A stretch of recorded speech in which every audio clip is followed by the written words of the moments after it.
Hey team, today we're going to be looking at setting up the Entra password rotation. The first thing that I recommend doing is making sure that your distributed engines are fully up to date. I can't remember specifically which version it was, but there was a problem with the distributed engines where they couldn't rotate passwords in Entra. If you update your distributed engines, you should be totally fine. I'm just going to go ahead and have a look at my settings for you so that you can see which version my distributed engine is running at. If we go to my TWC site, we can see that the current version that I've got it at is 8.4.41.0. As long as it's somewhere around here or higher, you shouldn't face any issues. The idea with password rotation in Entra is very, very similar to password rotation in Active Directory. We're simply going to be setting up, in this case, an application registration that's going to go ahead and rotate the passwords of those user accounts. As I've mentioned in some previous parts of this course, the only time you really want to be rotating passwords in Entra are for cloud-only accounts. Unless you have a two-way sync where Entra passwords are going to sync back down to Active Directory, it's best to rotate your passwords in Active Directory for them to sync up to Entra. But it really just does depend on how you've set up your environment. So just keep that in mind before jumping into this and getting control of your environment with Entra password rotation. It may not be necessary.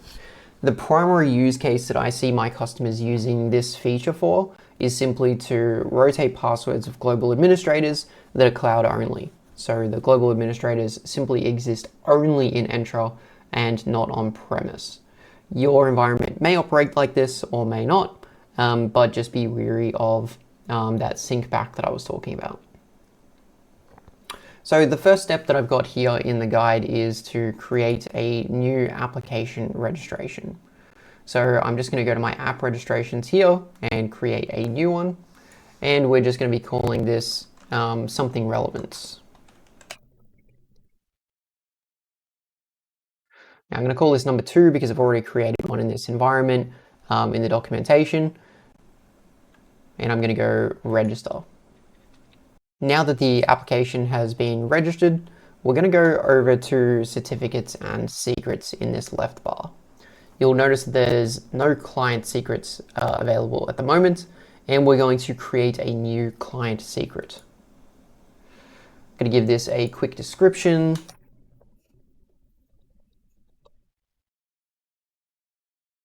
And you want to give this an expiry that's relevant to your organization. You may have some procedures here that you want to follow, but I'm just going to add mine in for 12 months.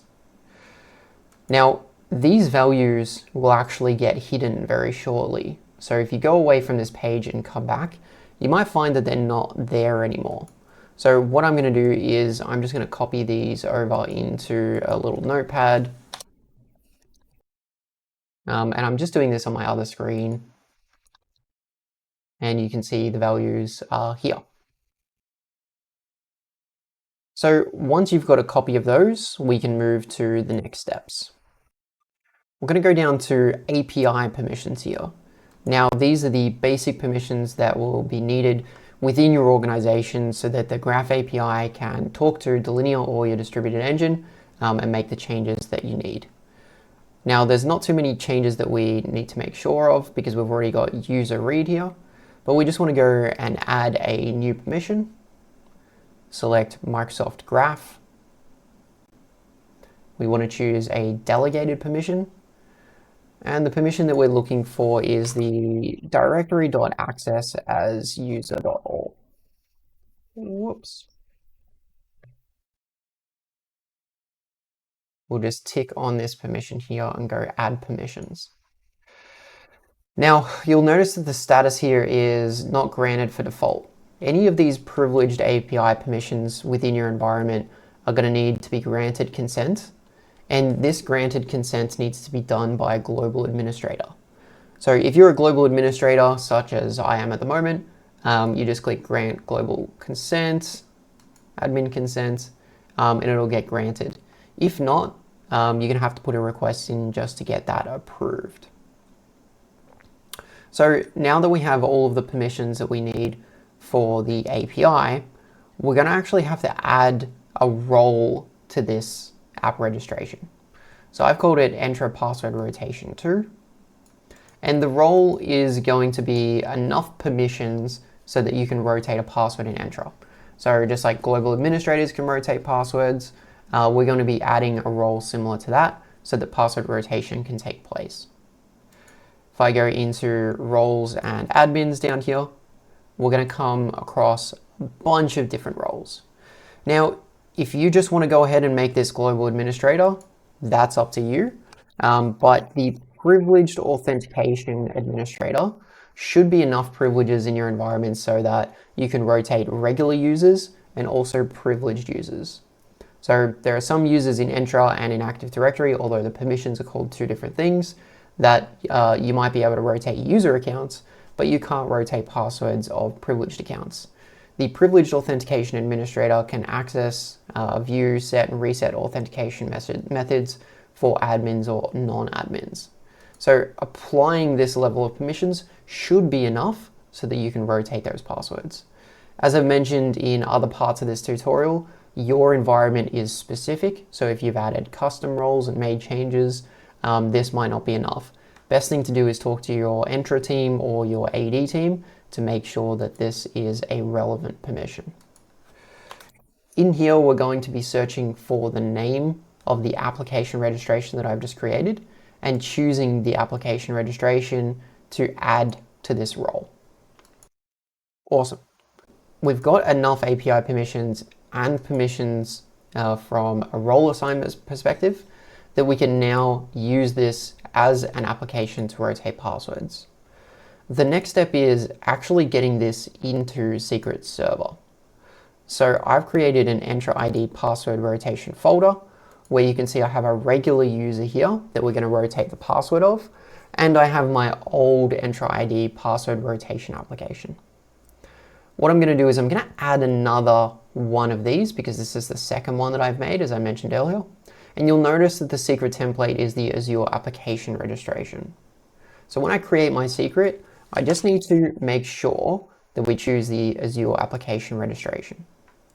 So this is going to be the same name as the application that I've made, and it's going to ask for a few different things. The first one is the client ID, second is the client secret, and the third is the tenant ID. The client ID we're going to grab straight from Entra here. So if I go back to my app registrations and we have a look at the Entra Password Rotation 2 app that I've just created, we're going to grab the application or client ID here. I'm going to copy that to the clipboard and add that in here. The client secret is the value that we got before, so value. And the tenant ID is the directory tenant ID here. Now, just as a quick reminder, if I go back to certificates and secrets here, we can see this value is client secret. Great. Now, as I've mentioned before, whenever saving this, we want to make sure that it's connected to the correct site, and the site is relevant to which distributed engine is going to be carrying out this process. So now I go create secret. Delinea is now fully aware of the app registration that we're going to be using to rotate this password.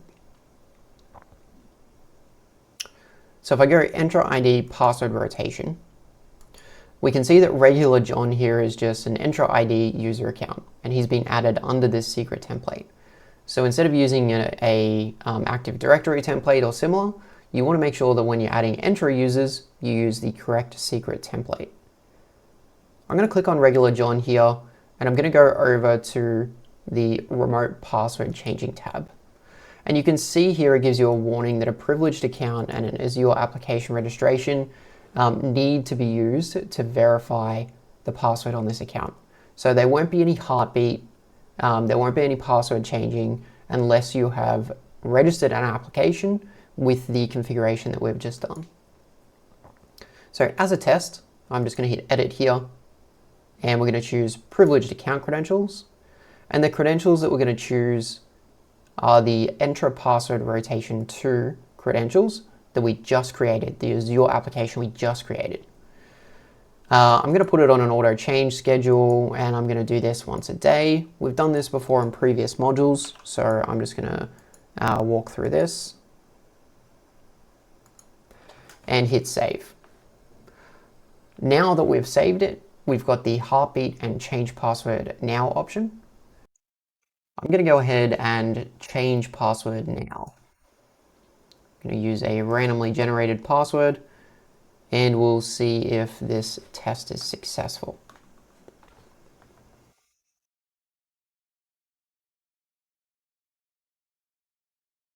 Awesome. So we can see that we just got a notification. I'll just give it a quick refresh. And that it is successfully changing that password. If we go to overview, we can see that the last heartbeat was also a success.